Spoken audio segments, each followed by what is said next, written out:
She called the cops on him for doing nothing wrong. But what happens when the tables are turned and the truth comes out? It was one of those rare golden afternoons in the small town of Briarwood, where the sun still had some warmth, but the crisp edge of fall was beginning to nip at the air. The leaves on the oak trees were just beginning to change, creating a blanket of fiery orange and yellow against the soft blue sky. Aaron had been up since sunrise, getting the house ready for the upcoming winter months. He had a routine: mow the lawn, check the gutters, maybe tend to the garden. But today, his task was simple: close the pool. It wasn't a big deal, just a matter of putting away the pool equipment, scrubbing down the filter, and covering it up for the season. Every year he did it alone. It wasn't that he didn't have family, it was just something he liked to do on his own. A quiet task, a way to unwind. He was working in the yard, his hands moving mechanically, the rhythmic sound of the broom against the concrete, the only noise around him. He didn't mind the solitude. In fact, he preferred it. It gave him time to think, to reflect. It was his thing. But today, there was a slight shift in the air, a change that seemed almost imperceptible at first. Lisa, his neighbor, had been watching him from her front porch for a few minutes now. She had a tendency to be a little observant, to say the least. Some of the neighbors referred to her as curious, but Aaron had learned to keep his distance. There had been a few awkward exchanges over the years, nothing major, just small talk about the weather or the latest neighborhood gossip. But today felt different. As Aaron leaned over to adjust the pool cover, he caught a glimpse of her from the corner of his eye. She was standing there, on her porch, her arms folded across her chest, watching him. Aaron paused for a moment, trying to brush off the feeling of being scrutinized, but it lingered. Then, without any warning, she walked down the driveway and crossed the street toward his yard. Her steps were quick, almost too quick. Aaron raised an eyebrow but didn't say anything. It wasn't uncommon for her to stop by and talk about the neighborhood. But this time, as she approached, there was something in her eyes, a look that made Aaron's stomach turn just slightly. She stopped just a few feet away, close enough to make Aaron feel the weight of her gaze. He wiped his brow with the back of his hand and gave her a polite nod. "Hey, Aaron," Lisa said, her voice unusually sharp. "Everything okay over here?" He straightened up and flashed a friendly smile. "Yeah, just wrapping up with the pool, closing it up for the season." Lisa tilted her head, her eyes narrowing as if she were inspecting the pool with a newfound suspicion. "Huh," she muttered under her breath. Aaron frowned, unsure of what she meant. "What's up?" Lisa hesitated for a moment before she spoke again, her tone suddenly more pointed. "I don't know, Aaron. You've been out here a while now, and something about this just doesn't feel right." Aaron's smile faltered, but he shook his head, chalking it up to her usual curiosity. "Everything's fine, Lisa," he replied, trying to stay calm. "Just doing what I need to do before the cold weather hits." But Lisa wasn't convinced. She stepped a little closer, her eyes still scanning the pool equipment like it held some kind of dark secret. And then, as if something clicked in her mind, she reached for her phone. Aaron's heart skipped a beat. He could already tell what was coming. Without warning, she dialed a number. "Hello? Yes, I'd like to report something suspicious," Lisa said into the phone, her voice too steady, too rehearsed. "There's a man in my neighborhood. He's closing up his pool, and it doesn't look right. I'm not sure what he's doing, but it feels off." Aaron's blood ran cold. He was stunned. This was happening, right now. But before he could process what was going on, Lisa hung up the phone and turned her back on him, walking away as though nothing was wrong. Aaron stood there, stunned. The sound of Lisa's footsteps grew fainter as she retreated back to her porch, leaving him standing in the middle of his yard, holding a broom in one hand. He couldn't quite wrap his head around it. Suspicious? What had he done? All he was doing was closing his pool. A tight knot formed in his stomach, but he forced himself to breathe.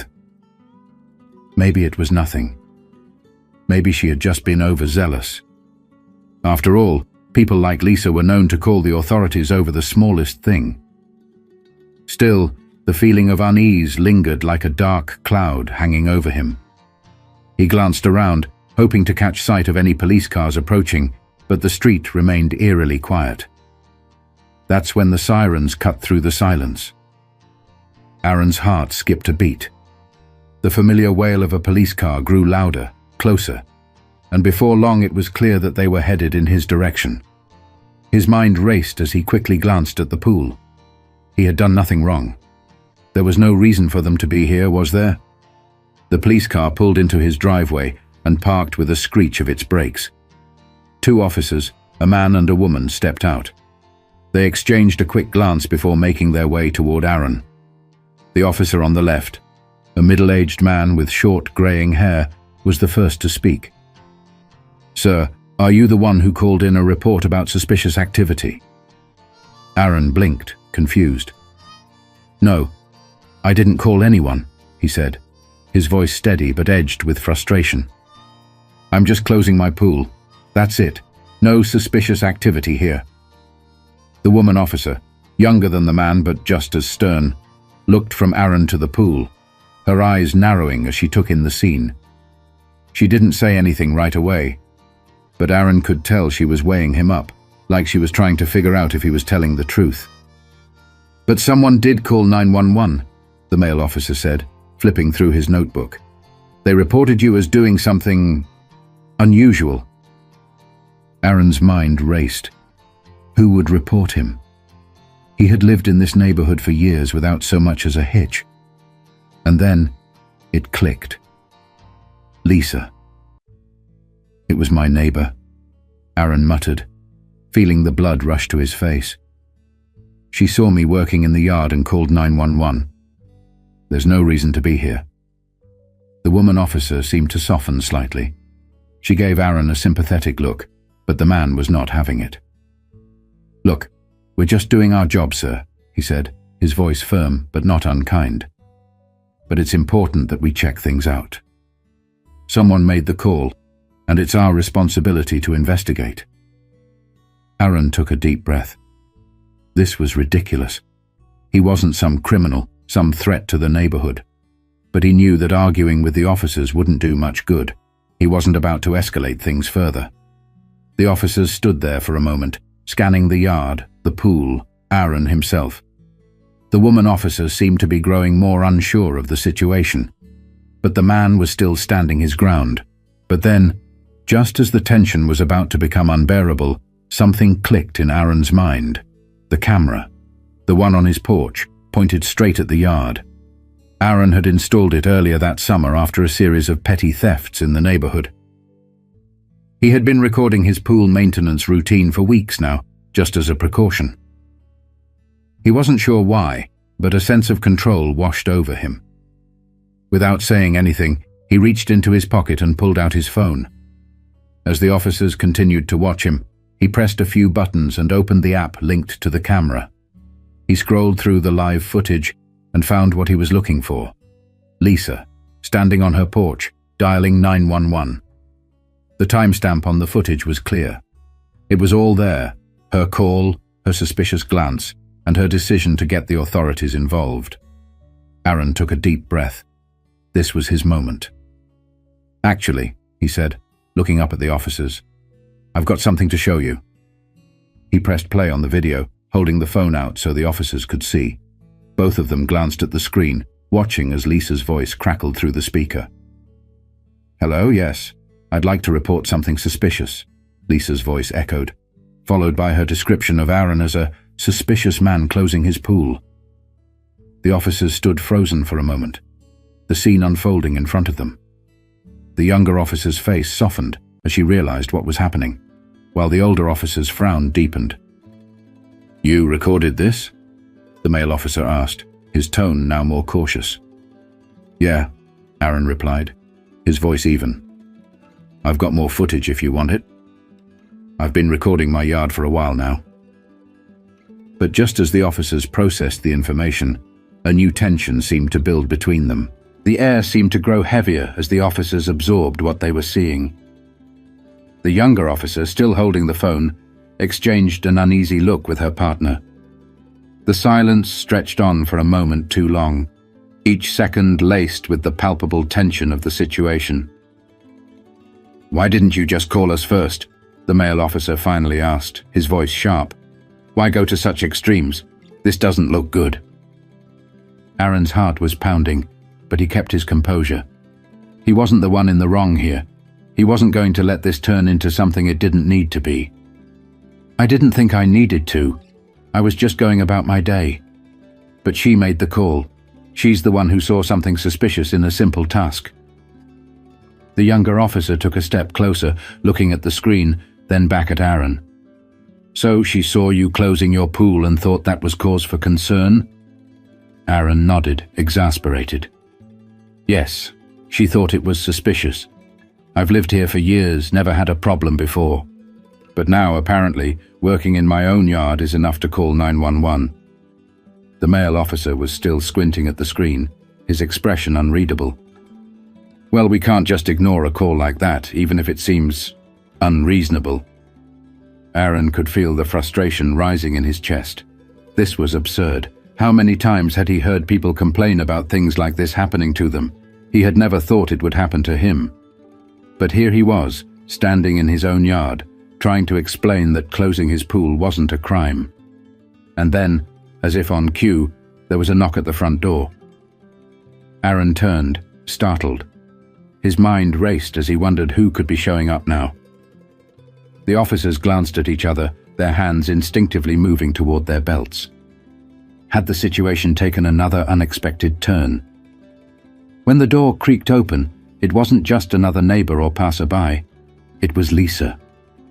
She was standing in the doorway, her face flushed, her body stiff with uncertainty. I just wanted to make sure everything was okay," she said, her voice not as confident as it had been before. "I didn't mean to cause any trouble." Aaron's stomach churned. He couldn't believe she was actually here, as if she had done nothing wrong. He watched her carefully, waiting for the inevitable confrontation. The younger officer, still holding the phone, stepped forward. "Ma'am, we've been looking at the footage," she said slowly, her tone more neutral than it had been. "And it seems you made a 911 call about Mr. Harris here. You accused him of suspicious activity." Lisa's face turned pale. She opened her mouth to speak, but the words caught in her throat. I didn't..." Aaron stepped forward now, cutting her off. "You didn't think I'd know, did you? You didn't think I had it all on video?" There was a long pause as Lisa stood there, her eyes darting between Aaron and the officers. The younger officer was still holding the phone out, but the power had shifted. Now, it wasn't just about the call. It was about the fact that Lisa had made an accusation without any real cause. "I didn't mean it like that," Lisa finally muttered, her voice barely audible now. I was worried. I've seen people do strange things, and I didn't want anything bad to happen." Aaron's gaze hardened. He wasn't buying it. This wasn't about concern. It wasn't about protecting anyone. It was about something deeper, something that had been festering under the surface for years. This was about seeing something unfamiliar and reacting out of fear, out of prejudice. The male officer spoke up, his voice stern. "Ma'am, it's one thing to be cautious, but this is a different situation. You've wasted resources, and you've made an accusation without any real reason." Lisa opened her mouth, but no words came out. She stood there, her face slowly turning redder, her hands trembling at her sides. "Maybe next time," Aaron said, his voice even but filled with unspoken weight. "Before you decide to call the police on someone, you should ask yourself, what's really going on here?" But Lisa didn't respond. Instead, she turned and quickly retreated back into her house, leaving Aaron and the officers in an awkward silence. The officers lingered for a moment, the male officer still processing everything that had unfolded. The younger officer finally spoke, breaking the stillness. "Look, sir, we're sorry for the misunderstanding," she said. "We're just doing our job, but this wasn't necessary. You have every right to close your pool without anyone questioning you." Aaron nodded, still feeling a lingering anger. "I know I do. But it's not just about the pool. It's about the fact that people can just assume something because of the way you look, the way you live, and how you go about your business." The younger officer gave him a sympathetic look. "We understand, and I hope this doesn't discourage you from trusting the system. This shouldn't have happened." The male officer, still silent, gave a curt nod before turning back toward his patrol car. His partner followed suit, and the two of them drove off, leaving the quiet street behind them. But Aaron's thoughts were still racing. He had a feeling that no matter what, this moment wasn't over. Not by a long shot. Aaron watched as the police car disappeared around the corner, the low rumble of its engine fading into the distance. The tension that had built up in the air slowly began to dissolve, but the knot in his stomach remained. He stood there for a moment longer, his eyes scanning the quiet street. There was a strange weight in the pit of his stomach, like a storm cloud that hadn't fully passed. He wasn't sure what he was feeling exactly. Anger, relief, exhaustion, maybe all of it. He ran a hand through his hair and took a deep breath. This wasn't over. He knew that much. Lisa's behavior had crossed a line, and this whole thing had left a bitter taste in his mouth. But at least the immediate threat was gone. Or so he thought. Aaron stepped back toward the pool area, but just as he was about to lift the cover, his phone buzzed in his pocket. It was a text from his brother, Jerome, asking if everything was all right. Aaron sighed, typing a quick response. "Yeah, just some drama with the neighbor. All good now." He paused for a moment after sending the text. Should he tell Jerome everything that happened? It felt like so much to explain, and honestly, he wasn't even sure how to put it into words. How do you explain to someone that your neighbor called the cops on you because she thought you were doing something suspicious? How do you explain that she saw you, just minding your own business, and decided that her discomfort was enough to disrupt your whole day? Before he could think about it any further, his phone buzzed again. This time it was a call from an unknown number. Hesitant but curious, Aaron answered. "Hello?" "Aaron," came a voice, one he didn't recognize. "This is Officer Ramirez from the Briarwood Police Department. I'm following up on the situation earlier today. I just wanted to let you know that we've reviewed the footage from your security camera and we're taking it very seriously." Aaron stood still, his heart rate picking up again. He hadn't expected a follow-up. "What do you mean? I thought the matter was settled." "It's not as simple as that," Officer Ramirez continued, his voice now more serious. "We've contacted your neighbor, and after a detailed investigation, we've realized something important. The call she made wasn't just a misunderstanding.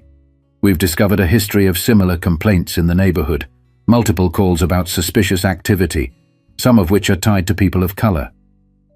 I'm not sure if you were aware of this, but this is starting to look like more than just one isolated incident." Aaron's mouth went dry. He didn't know what to say. He stood there, frozen, processing what Officer Ramirez had just revealed. "Wait, are you saying she's done this before?" "Yes," the officer confirmed. "This isn't her first time calling about suspicious behavior. And now that we have this footage, it's clear that her accusations were based on something else entirely. Something that goes beyond just her discomfort with you working in your own yard." Aaron's mind raced. He felt the rush of frustration, the anger, the helplessness. "Are you telling me she's been doing this to other people? Just calling the cops on people who haven't done anything wrong?" "That's exactly what I'm saying," Officer Ramirez replied. "And while we can't confirm her motivations yet, it's clear that there's a pattern here. What I can tell you is that we're taking this very seriously. You should know that moving forward, we'll be investigating any future complaints she makes." The words hit Aaron like a punch to the gut. He had suspected something was off, but to hear it confirmed, it stung. Lisa had been weaponizing her fear, using the police as a tool to control the narrative of the neighborhood. And she wasn't the only one. Aaron thought about the countless times people had been accused based on nothing more than a glance or an assumption. "Thank you for letting me know," Aaron said quietly, his voice barely above a whisper. Officer Ramirez paused. "We're sorry you had to go through this. I know this isn't easy, but we're committed to making sure this kind of thing doesn't happen again." Aaron exhaled slowly, the weight of it all pressing down on him. "I appreciate it," he said, his words heavy with the burden of what had just been revealed. He didn't know what would happen next, but he knew he had to stand firm. After the call ended, Aaron stood there for a while, looking at the yard, the pool, the empty street. The sun was starting to set, casting long shadows across his lawn. It was peaceful now, but the storm of emotions inside him hadn't settled yet. But as the reality of what had just come to light settled over him, Aaron knew one thing for sure. This wasn't just about a call to the police anymore. This was about something much bigger. The days that followed were a blur. Aaron couldn't shake the feeling that something was off, like he was living in the calm before the storm. His phone buzzed with news alerts, but none of them seemed to matter. Every time he passed his neighbor's house, he couldn't help but glance at Lisa's porch, half expecting her to be standing there, watching. He wasn't sure if he was paranoid or if she was just waiting. Waiting for the next move, for the next opportunity to make another call, to stir up another conflict. But then, a week after the 911 incident, something completely unexpected happened. It wasn't just another uneventful day in Briarwood. It was a game changer. Aaron had just finished work and was stepping into his driveway when he saw a familiar figure walking toward him. It was Lisa, but this time, she wasn't alone. She was with a man, someone Aaron had never seen before. He looked to be in his late 40s, dressed in a crisp suit, holding a briefcase in one hand. There was something about the way they walked toward him, side by side, that made Aaron's stomach tighten. For a moment Aaron froze, unsure of what to do. But Lisa was already approaching, her face flushed and slightly hesitant. "Aaron," she started, her voice uncharacteristically soft. "Can we talk for a minute?" He blinked, taken aback. This wasn't the confrontation he'd expected. "About what?" Lisa shifted uncomfortably, glancing at the man beside her. "This is Mr. Harris. He's my lawyer." Aaron's brow furrowed. "Your lawyer? What's this about?" Lisa looked at the ground before meeting Aaron's eyes again. I need to apologize for what happened. I shouldn't have made that call, and I've come to realize that it was wrong. I've been going through some things and I made a mistake. I'm sorry." Aaron could feel his pulse quicken. Was this real? Was she really standing here apologizing after everything that had happened? He had braced himself for another accusation, for more hostility. But this was something he didn't expect. Mr. Harris, the lawyer, spoke up before Aaron could say anything. "My client has been advised to offer a formal apology and to make amends for her actions. She recognizes that her behavior was not just an error in judgment, but an unfortunate pattern, and we're looking to resolve this amicably." Aaron glanced from Lisa to Mr. Harris, his mind spinning. He had no idea where this was coming from or what to make of it. Was this some kind of damage control? Was it a move to save face? Lisa stepped forward, her voice trembling slightly. "I know it won't fix everything, but I want to make things right. I've already spoken to Officer Ramirez, and I've been asked to attend some community sessions about racial profiling and how to address bias. I don't know what else to say, except that I'm really sorry, Aaron. I got caught up in my own fears, and I shouldn't have let them control me like that." Aaron stood there for a long moment, processing her words. His first instinct was to be angry, to call her out for her behavior. But something in her expression, something in the way she stood there, vulnerable, told him that this wasn't just some empty apology.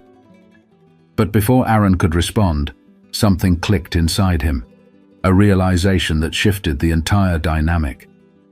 This wasn't just about Lisa apologizing to him. This was about her facing something bigger, something that had been eating away at her long before their interaction.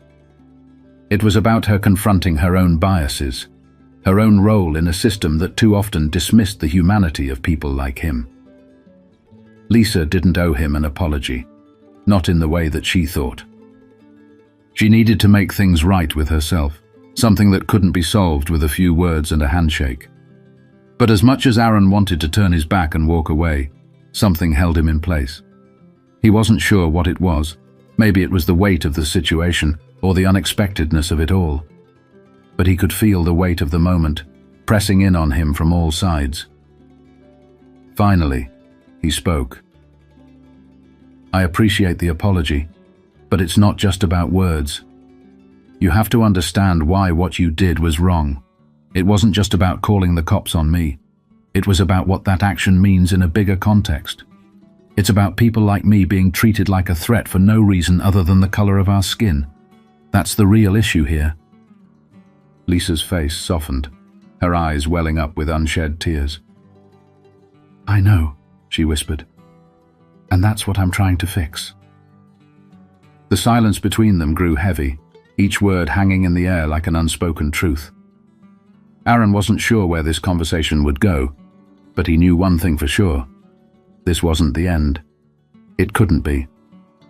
But as he watched Lisa and her lawyer walk away, he realized that even if they didn't have all the answers, the first step had been taken, and that was something.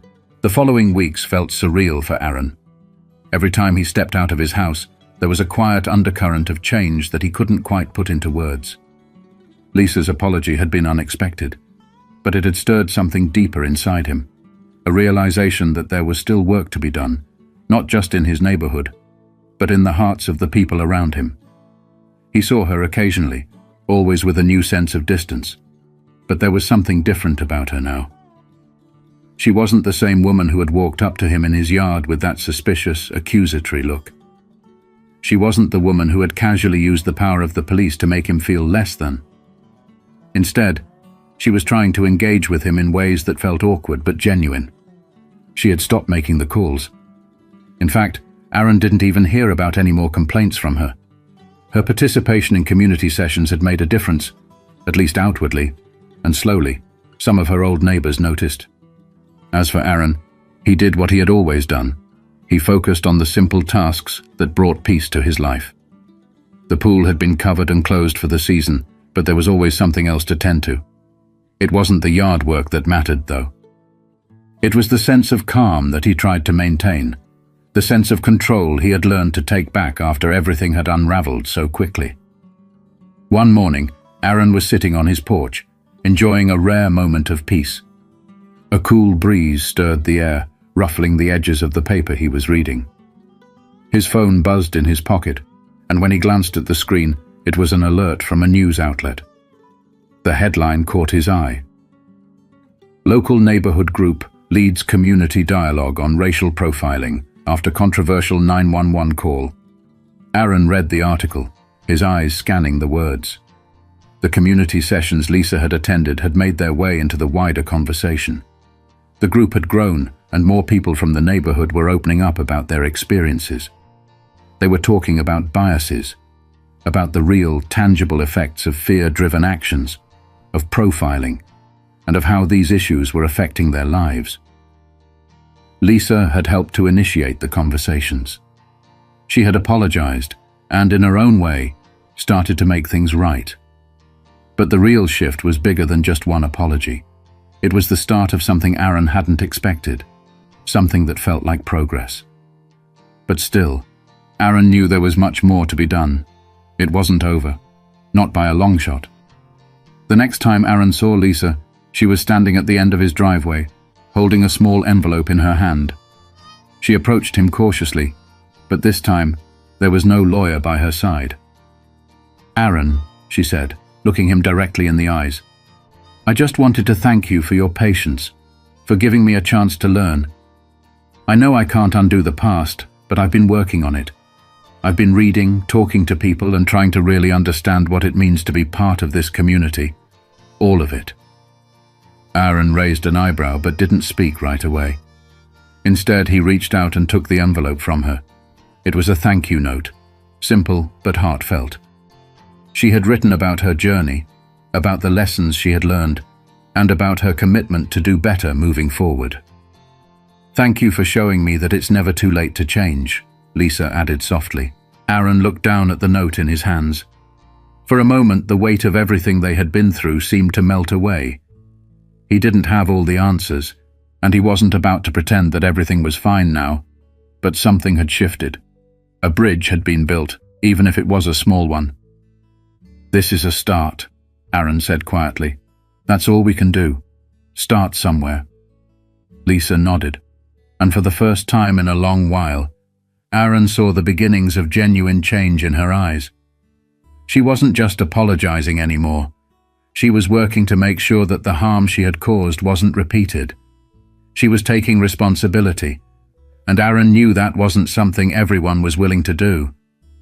As she walked back to her house, Aaron felt a quiet sense of hope, a feeling he hadn't expected to find amidst all the confusion and hurt. Maybe, just maybe, people could learn. Maybe they could change. But it wouldn't happen overnight. It would take time.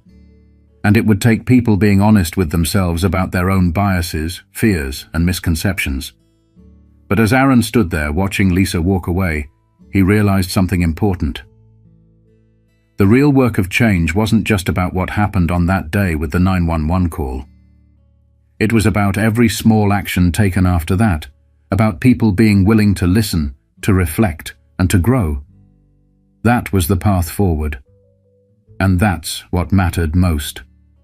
As Aaron stood in his yard, taking a moment to breathe in the cool air, he remembered that everything starts with one decision, one step. Sometimes it's a painful step, but it's a step towards something better. And that's the takeaway. We all have the power to change the story we tell, not just about others, but about ourselves. Change begins when we're brave enough to face the truth, when we choose empathy over judgment, and when we take that first step toward understanding. If you've ever faced a situation like this, whether in your neighborhood, at work, or in your community, take a moment to reflect on how you can be part of the change. Share your story, engage in conversations, and be the kind of person who creates space for others to grow and change, just as you're working on your own journey. Let's move forward together.